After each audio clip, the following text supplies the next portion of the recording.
और बुलेटिन में सबसे पहले बात राजस्थान की खबरों की करते हैं। राजस्थान हाईकोर्ट में आज 3 अहम मामलों की सुनवाई हुई, जिसमें 2 याचिकाओं को कोर्ट ने खारिज कर दिया है। कोर्ट ने जिन 2 याचिकाओं को खारिज किया है उसमें विवेक सिंह जादौन की याचिका भी शामिल है, जिसमें उन्होंने होटल में ठहरे विधायकों के वेतन भत्ते की रोक लगाने की मांग की थी। वहीं विधानसभा सत्र को लेकर शांतनु पारेख की याचिका को हाईकोर्ट ने खारिज कर दिया है, जिसमें उन्होंने राज्यपाल को हटाने के लिए केंद्र को सिफारिश करने का निर्देश देने की मांग की थी। इसके अलावा बागी विधायक भंवरलाल शर्मा की याचिका भी सुनवाई इस पर हो रही है, जिसमें भंवरलाल शर्मा ने कोर्ट से सभी एफआईआर को रद्द करने की मांग की है।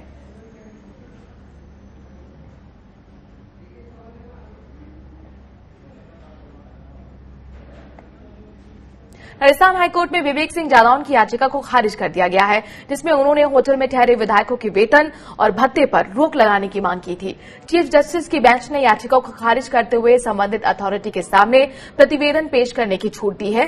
दरअसल विवेक सिंह जादौन ने याचिका दायर कर होटल में ठहरे हुए विधायकों के वेतन भत्ते रोकने पर रोक लगाने की मांग की थी, जिसमें उन्होंने कहा था कि विधायक अपने विधानसभा क्षेत्र में नहीं जा रहे हैं, ऐसे में विधायी कार्य नहीं करने पर उन्हें क्यों वेतन दिया जाए। रामस्वरूप हमारे संवाददाता इस खबर पर जुड़ गए हैं। रामस्वरूप, ये बताइए इस याचिका पर आज क्या कुछ हुआ, हाईकोर्ट ने क्या कहते हुए इस याचिका को खारिज किया है? देखिए, जैसा कि आपने बताया अभी कि विवेक सिंह जादौन की जो याचिका थी उस पर हाईकोर्ट ने साफ तौर पे कहा कि जो संबंधित अथॉरिटी है वहां पर आप इसकी याचिका को लगा सकते हैं, यहां लगाने का कोई अर्थ नहीं है, क्योंकि हाईकोर्ट इस मामले में दखल नहीं दे सकता है। और ये जिस तरह से मामला जुड़ा हुआ है विधानसभा से, तो इसमें विधानसभा ही अपने आप में एक अथॉरिटी है, तो एडवोकेट अगर चाहें तो वहां पर अपना प्रतिवेदन दे सकते हैं, लेकिन यहाँ हाईकोर्ट में लगाने का कोई औचित्य नहीं है। इसी लिहाज से हाईकोर्ट ने उस याचिका को खारिज कर दिया।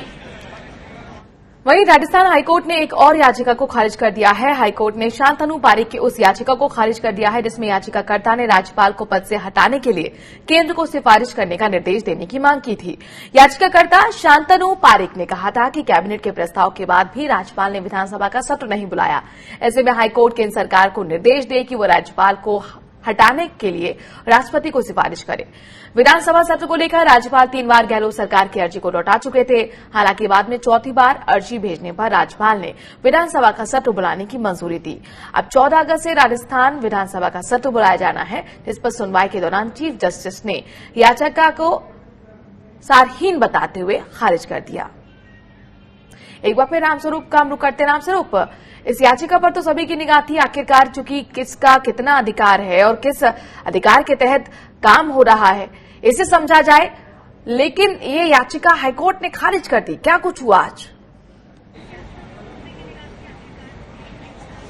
देखिए, शांतनु पारेख के साथ एक और वकील ने इसी तरह की याचिका लगाई थी और दोनों याचिकाओं में यही मांग थी, जिस तरह से वो जब शुरू में सत्र आहूत नहीं किया गया था, लेकिन क्योंकि अब सत्र आहूत किया जा चुका है, जब याचिका लगाई गई थी तब कैबिनेट के द्वारा 3 बार प्रस्ताव भेजे जाने के बावजूद भी गवर्नर महोदय के द्वारा सत्र आहूत करने की अनुमति नहीं दी गई थी, तब ये याचिकाएं लगी थी। लेकिन अब उन याचिकाओं का कोई औचित्य रहा नहीं था, लेकिन क्योंकि वो याचिकाएं लिस्टिंग हो चुकी थी, आज उनकी सुनवाई होनी थी, लेकिन जैसे ही सुनवाई का नंबर आया तब एडवोकेट्स ने खुद ने इस याचिका के लिए कह भी दिया था कि ये इसको हम विड्रॉ करते हैं, और विड्रॉ के साथ में हाईकोर्ट ने भी इसको खारिज किया है। तो कह सकते हैं कि अब उस याचिका का कोई औचित्य नहीं रह गया, क्योंकि सत्र आहूत कर दिया गया है, बुला लिया गया है, बाकायदा विधानसभा की तरफ से अधिसूचना भी जारी हो चुकी है। तो ऐसे में अब इस याचिका को सुनने का कोई अर्थ नहीं रह जाता। इसी लिहाज से एडवोकेट्स ने भी इसको विड्रॉ किया और हाईकोर्ट ने भी इसे खारिज बताया।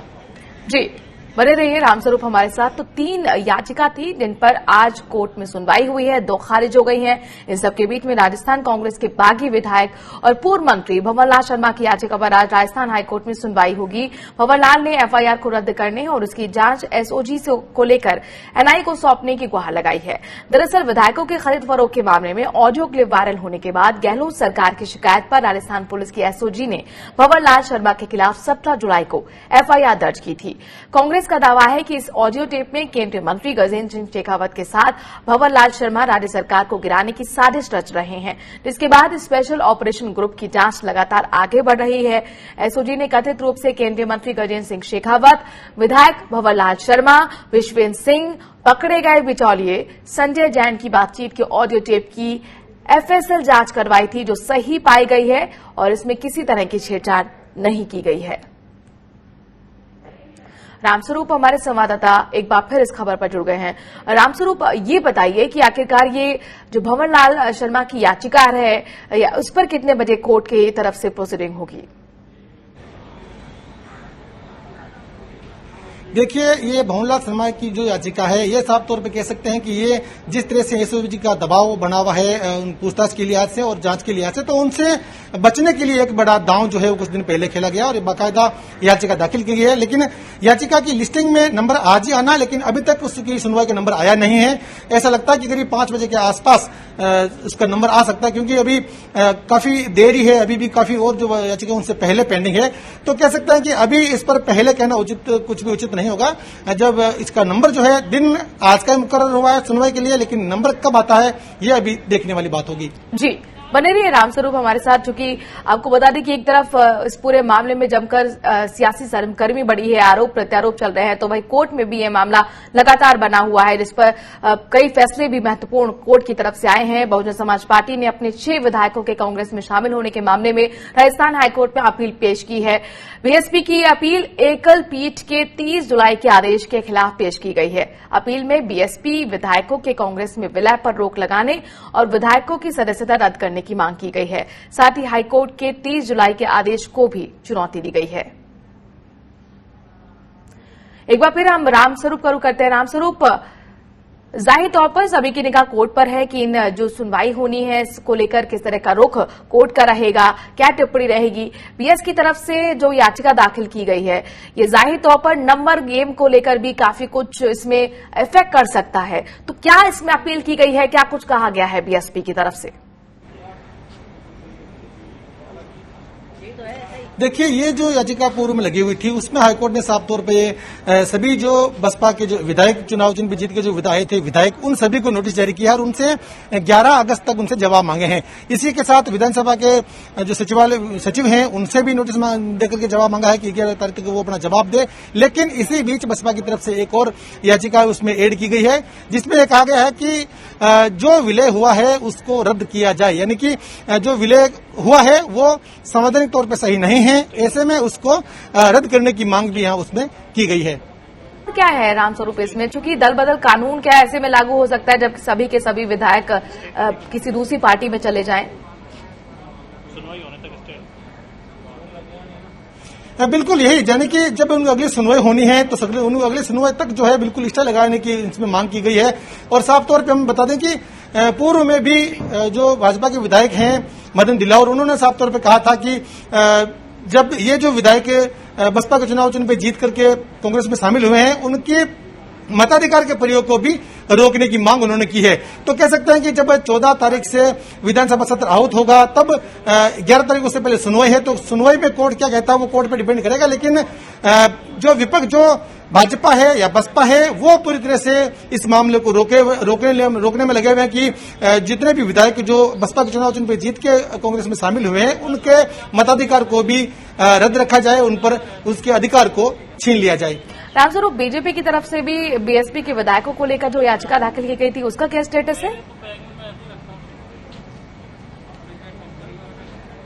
देखिए, भाजपा के मैंने जैसे कहा था कि भाजपा और बसपा की जो याचिकाएं थी उसकी एक साथ सुनवाई हुई थी और उसमें साफ तौर पे उन्हीं याचिकाओं के आधार पर ही सभी जो विधायक यानी कि जो 6 विधायक बसपा के चुनाव चिन्ह पर जीत कर आए थे और बाद में वो कांग्रेस में शामिल हो गए थे, तो उनको 11 तारीख यानी कि 11 अगस्त तक नोटिस का जवाब देने के लिए उनको नोटिस भिजवाए गए हैं। लेकिन कुछ बसपा के कुछ जो वकील है उनका साफ तौर पर यह कहना है कि विधायक कहाँ हैं ये पता नहीं है, वो अपने एड्रेस पे मिल नहीं रहे, नोटिस जो है वो तामील नहीं हो रहे। ऐसे में क्या होगा ये देखने वाली बात होगी।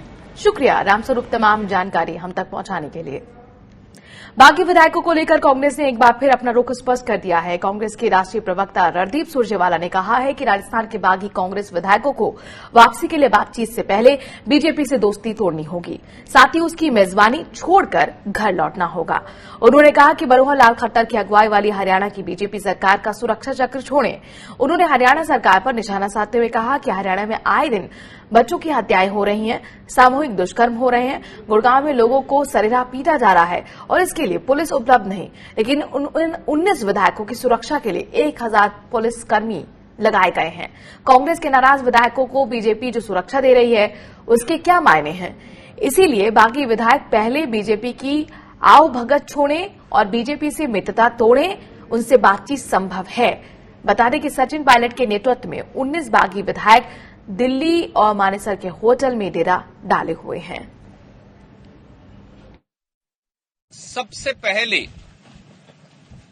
वो वार्तालाप करें और उसको करने के लिए पहली शर्त है कि भारतीय जनता पार्टी की आओ भगत मेहमान नवाजी छोड़ें, मनोहर लाल खट्टर जी की भारतीय जनता पार्टी की हरियाणा सरकार का सुरक्षा चक्र छोड़ें।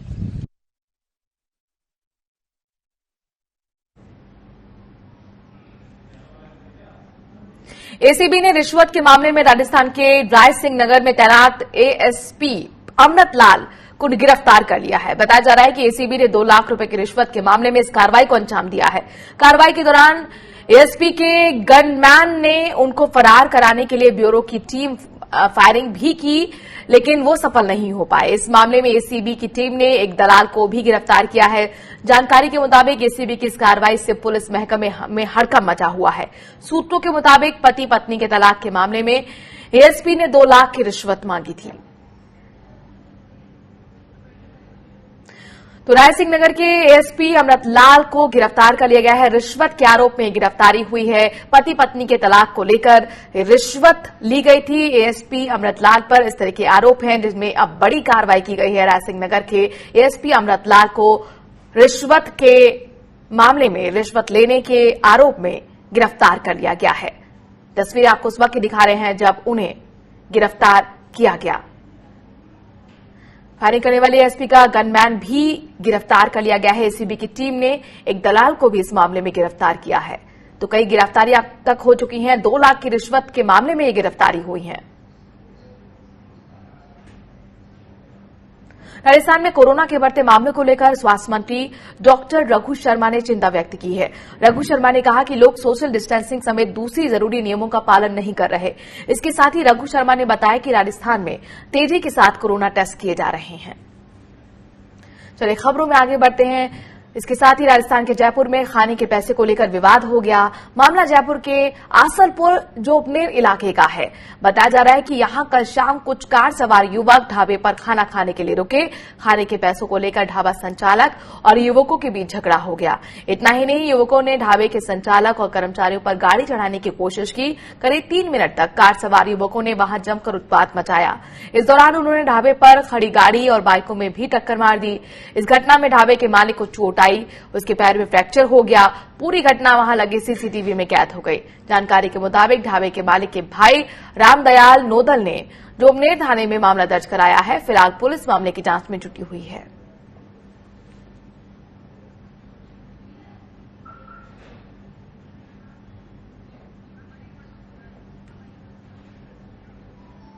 और इस बीच एक बड़ी खबर आ रही है, अपने दर्शकों को बता दें इस वक्त की बड़ी खबर। राजस्थान से बागियों पर राजद्रोह का केस वापस लिया गया। खरीद फरोख्त का मामला एसीबी को अब ट्रांसफर किया गया है। अब एसओजी की जगह एसीबी मामले की जांच करेगी। बागियों पर से राजद्रोह का जो केस है वो वापस लिया गया है। बागियों पर से राजद्रोह का केस वापस लेने की जानकारी मिल रही है। खरीद फरोख्त का मामला अब एसीबी को ट्रांसफर कर दिया गया है। अब एसओजी की जगह एसीबी इस पूरे मामले की जांच करेगी। रामस्वरूप हमारे संवाददाता इस खबर पर जुड़ गए हैं। रामस्वरूप, पूरी खबर बताएं, क्या वजह है कि एसओजी से अब ट्रांसफर किया गया है एसीबी को ये पूरा मामला?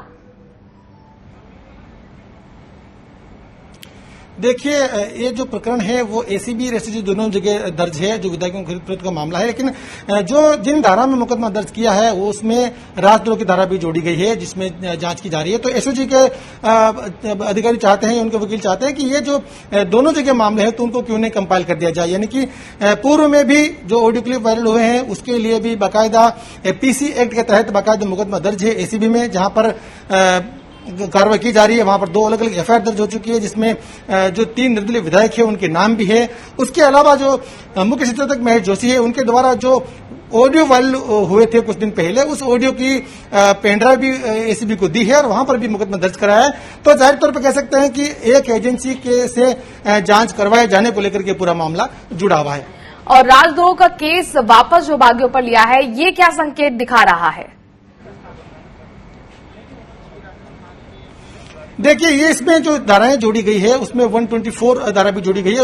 उसमें ये साफ तौर पे कहा गया है कि ये राजद्रोह का मामला बनता है, जिस तरह से एफआईआर दर्ज कराई गई थी। लेकिन अब जांच में जो, क्योंकि मैंने जैसे बताया कि दोनों जगह सेम धाराओं में मुकदमे दर्ज है, लेकिन जो एसीबी में धारा मुकदमे दर्ज है वो पीसी एक्ट के तहत है, यानी कि जो भ्रष्टाचार से जुड़ा हुआ मामला है उससे पूरा मामला जुड़ा हुआ है। क्योंकि जो विधायकों को जिस तरह से प्रलोभन दिया गया, नकदी पहुंचाने के प्रयास किए गए, जिससे बातचीत की गई, तो लोक सेवक द्वारा इस तरह की हरकत करना ये एक बहुत बड़े गंभीर अपराध की श्रेणी में आता है। इस लिहाज से पीसी एक्ट के तहत बाकायदा एसीबी ने मुकदमा दर्ज किया था। तो अब जो है तैयारी ऐसी चल रही है कि जो मुकदमा राजद्रोह की धाराओं में एसओजी में दर्ज हुआ था, तो क्यों ना इस मुकदमे को जो है वहां पर जांच के लिए दे दिया जाए।